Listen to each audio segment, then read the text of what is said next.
কয়ে হ্রস্ব ই এবং কয়ে দীর্ঘ ই কোন ক্ষেত্রে কোনটার ব্যবহার হবে? যদি কোনো প্রশ্নের উত্তর হ্যাঁ অথবা নাতে দেওয়া যায় সেক্ষেত্রে কয়ে হ্রস্ব ই হবে। যদি প্রশ্ন করা হয় তুমি কি বাড়ি যাবে, তাহলে তার উত্তর হবে হ্যাঁ অথবা না, এক্ষেত্রে কয় হ্রস্ব ই। আজ কি ছুটি আছে, তাহলে এর উত্তর হবে হ্যাঁ অথবা না, তাহলে সেক্ষেত্রে হ্রস্ব ই হবে। যখন প্রশ্নের উত্তর হ্যাঁ কিংবা না এর মধ্যে সীমাবদ্ধ থাকে না তখন দীর্ঘ ই হয়।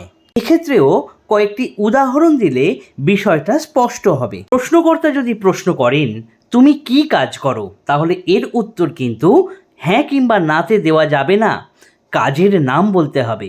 যদি প্রশ্নকর্তা তোমার নাম জিজ্ঞাসা করে তাহলে তারও উত্তর হ্যাঁ কিংবা নাতে হবে না, সেক্ষেত্রে দীর্ঘ ই